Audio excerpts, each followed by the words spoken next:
Eddie Jones is not a man given to public declarations of failure or crisis. Even as his England team slipped to a sixth successive loss, including defeat to the Barbarians, in Bloemfontein on Saturday. The series against South Africa gone before the third test, a worst-ever Six Nations finish of fifth still fresh in the memory. Jones was speaking of improvement and opportunities and what might have been. World Cup campaigns are not supposed to unfold this way. There are 15 months to go until England meet Tonga in Sapporo. But where once was an 18-match winning streak now sit repeated failings. Another defeat in the final test could see them slip to fifth in the world rankings, with South Africa and New Zealand their next two opponents in November. Jones likes his rugby history, which is just as well, for that is where the only real consolation lies. Less than a year before storming to the 2011 World Cup semi-finals, Wales had completed a 7-match winless streak by drawing it home with Fiji. The year before England reached the final of 2007, they had lost 7 games in a row, including defeats by Scotland,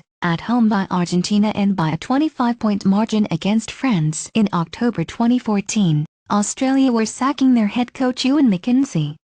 In October 2015 they were within 4 points of the All Blacks with 15 minutes of the World Cup final to go. Jones' critics will see this not so much as light at the end of the tunnel as a sun setting on what was once such a bright day. England lose 5th match in a row. Listen, Eddie Jones speaks to 5 Live following SA loss defeat by South Africa marred by row with fans. Have Jones England already peaked?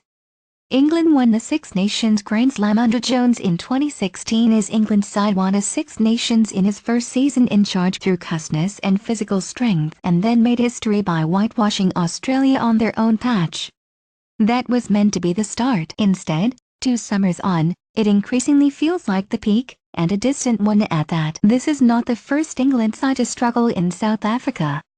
They have never won a 3-match series there. On their last trip to Bloemfontein, 11 years ago, they lost 52-10. But that was a Springbok team that would be crowned world champions 5 months later, not a side who are improving from a very dark place. England also lost 5 tests in a row in 2014. But in that run they met the All Blacks 4 times. There are other excuses the generous might throw the way of Jones. No other home nation had seen its Lion Stars given so little respite after that most grueling of tours a year ago. An attritional premiership season has cost him personnel and vigor from some of those who have made the trip. But premiership seasons have always been like that, and England coaches have all battled the same issues of player burnout and injury since the start of the professional era. This crisis will not be easily solved.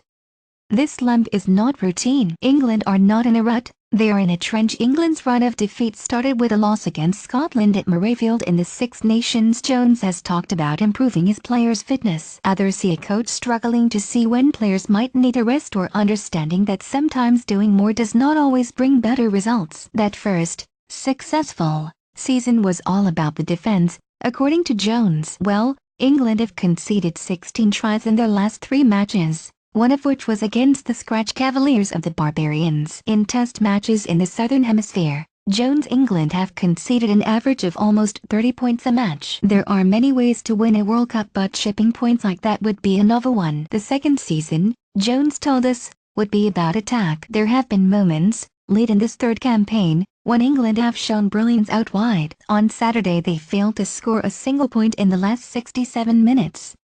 They have also then spluttered to a halt. Jones blamed his side's indiscipline for their Calcutta Cup defeat in February, when they conceded 13 penalties. In their next match, against France, they shipped 8 penalties in the first half alone. If that suggests a rut, this series has shown a trench.